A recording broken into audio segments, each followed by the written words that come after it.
আগামী 24 ঘন্টা আলটিমেটাম দিচ্ছি। আমাদের 4টি দফা সবার কাছে। নেতা পালাবেন প্লেনে, তোমরা পালাবা কোনে, আমরা এটা দেখে নিব।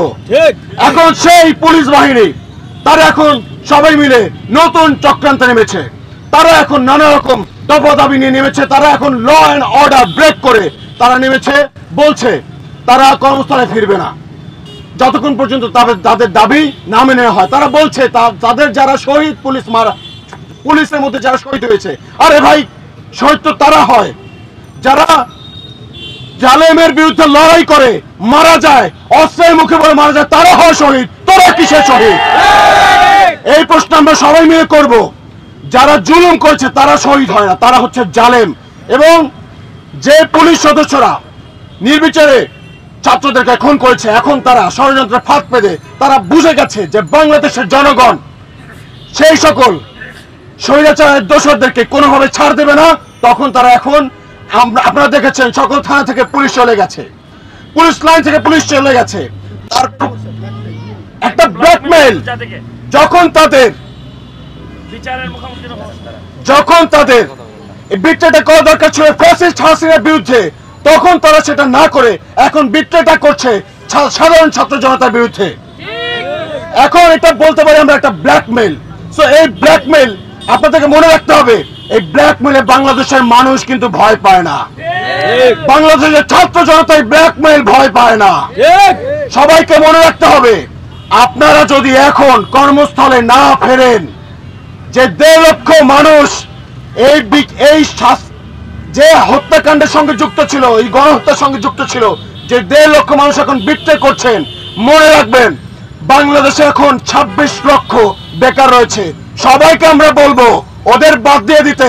আমাদের যারা ছাত্র জনতা আছে, মেধাবী আছে, তাদেরকে আমরা প্রস্তুত থাকতে বলবো আপনারা রেডি থাকেন, আমরা আমাদের দেশ আমাদের মতো করে সাজিয়ে নিব ইনশাআল্লাহ। আপনারা জানেন গত একটা সপ্তাহ আমরা প্রত্যেকের নির্ঘুম কাটিয়েছি, চোখের নিচে প্রত্যেকের কালো দাগ, মাথা সবার একদম স্থির হয়ে গেছে। এখন আমরা সুস্থ স্বাভাবিক চিন্তা করতেও এখন টেনশন হচ্ছে।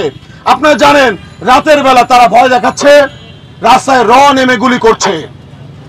এই কিসের কার এই তথ্য কিন্তু আমরা সব জানি আসলে কোন যদি আপনারা মনে করেন বাংলাদেশের মানুষ বোকা, এই হত্যাকাণ্ড কারা করেছে এবং সাধারণ মানুষের উপর কারা নির্যাতন করেছে, কারা আর্মিদের উপর গুলি চালিয়েছে এবং কার ভয়ে পুলিশরা আজকে ব্যারাক থেকে পালিয়ে গেছে। মনে রাখবেন আমরা কিন্তু সব রকম তথ্য আমাদের কাছে সংগ্রহ করে রেখেছি। এর বিচার আপনারা যদি ঠিক মতো আমাদের কথা না শোনেন, আজ হোক কাল হোক 12 বছর পরে হোক, এর বিচার ছাত্র জনতা করেই ছাড়বে ইনশাআল্লাহ। আপনাদেরকে বারবার বলছি, আপনারা যারা ফ্যাসিস্ট হাসিনার তাবেদারি করেছেন, আপনারা অতি দ্রুত বাংলাদেশের মানুষের কাছে ক্ষমা চান। এত দাবি দেওয়া না করে এই যে দাবি আপনারা করছেন, ব্ল্যাকমেইল আপনারা করছেন, আমরা জানি বাংলাদেশের এখন অর্থনৈতিক অবস্থা ডালমাটাল অবস্থা। আপনারা যে ব্ল্যাকমেইল করে এখন ছাত্র জনতাকে বিপদে ফেলানোর চেষ্টা করছেন, এটা আমরা ভালো করে বুঝে গেছি। আপনাদের এই বিপদে যে ভয় আপনারা দেখাচ্ছেন, এই ভয় আমরা আর পাই না। মনে রাখবেন আমরা আজকে বাংলাদেশের ছাত্র জনতা এক হয়েছি, মানে বাংলাদেশের 18 কোটি মানুষ একসাথে দাঁড়িয়ে গেছে। প্রত্যেকটা রাস্তায় অলিগলিতে মানুষ কথা বলছে। আপনারা দেখেছেন আজকে পুলিশ নেই তো তাতে কি হয়েছে, রাস্তায় প্রত্যেকটা অলিতে গলিতে বাংলাদেশের ছাত্র সমাজ নেমে গেছে। তারা নিজ দায়িত্বে কাঁধে নিয়ে তার ট্রাফিক পুলিশের দায়িত্ব পালন করছে। তারা বাজার মনিটরিং করছে। তারা দেয়ালে দেয়ালে যে সকল পোস্টার ছিল সেটা পর্যন্ত তুলে ফেলছে। তো আপনারা যারা এই ষড়যন্ত্রের সাথে যুক্ত, তাদের তুলে ফেলতে এই শিক্ষার্থীদের 2 মিনিট সময় লাগবে না ইনশাআল্লাহ। আপনাদের আমাদের কথা দীর্ঘ না করে আমরা আমাদের 4টি দফা সবার কাছে বলতে চাই। হয়তোবা আজকের মধ্যে একটা ঘোষণা চলে আসবে, অন্তর্বর্তীকালীন যে সরকার আগামীকালকে তাদের দায়িত্ব নেবে এবং আমাদের প্রথম আমরা যেই দাবিটি করব তাদের কাছে, যেন আমাদের সকল শহীদ ভাইদের যেই জুলাই মাসে যে গণহত্যা হয়েছে, সেই গণহত্যার বিচার যেন সবার আগে হয়। আমাদের দাবিগুলো আমরা ঘোষণা করছি। প্রথম দফা 1, আইন শৃঙ্খলা রক্ষাকারী বাহিনীর সর্বোচ্চ পর্যায় থেকে সর্বনিম্ন পর্যায় পর্যন্ত যারা উক্ত নারকীয় হত্যাকাণ্ডে প্রত্যক্ষ এবং পরোক্ষভাবে জড়িত, তাদের প্রত্যেককে অনতিবিলম্বে আইনের আওতায় এনে দ্রুত বিচার নিশ্চিত করতে হবে। 2, ফ্যাসিস্ট হাসিনার শাসন আমলে আইন শৃঙ্খলা রক্ষাকারী বাহিনীতে যত অবৈধ নিয়োগ করা হয়েছে অতি দ্রুত তার সুষ্ঠু তদন্ত সাপেক্ষে সেই সকল নিয়োগ বাতিল করতে হবে। 3, যে সকল দুর্নীতিবাজ আইন শৃঙ্খলা রক্ষাকারী বাহিনীর কর্মকর্তারা অনৈতিকভাবে পাহাড় সম সম্পদ গড়ে তুলেছে তা বাজেয়াপ্ত এবং পাচারকৃত সম্পদ অনতিবিলম্বে দেশে ফিরিয়ে আনার ব্যবস্থা করতে হবে। 4, অনতিবিলম্বে আইন শৃঙ্খলা রক্ষাকারী বাহিনীর বিশেষ করে পুলিশ সদস্যদেরকে কর্মস্থলে ফিরে দেশের মানুষের জান ও মালের নিরাপত্তা প্রদানের জন্য আহ্বান জানাচ্ছি।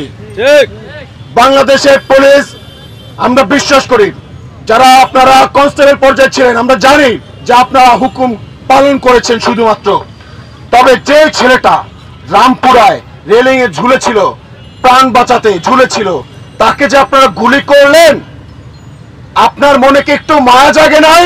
তাকে কি আপনি বাঁচাইতে পারতেন না? আপনাকে কে নির্দেশ দিয়েছে তার উপরে নির্বিচারে গুলি চালাতে?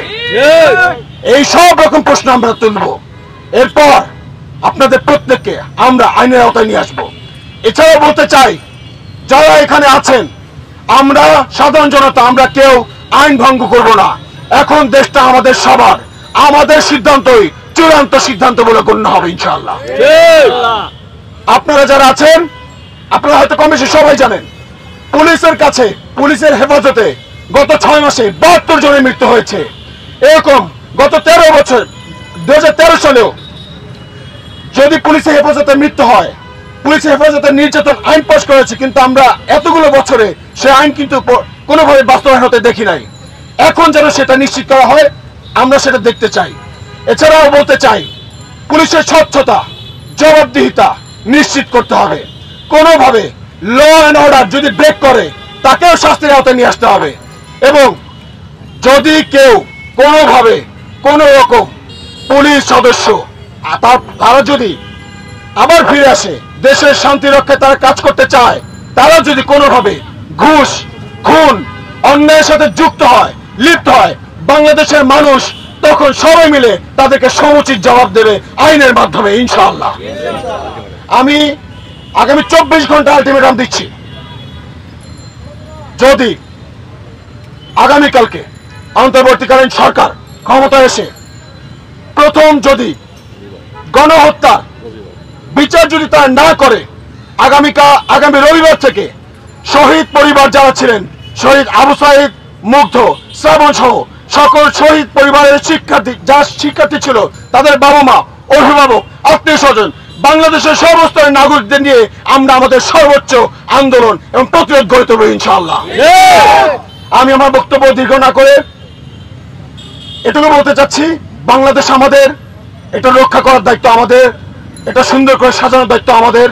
জয় আমাদের হবে ইনশাআল্লাহ।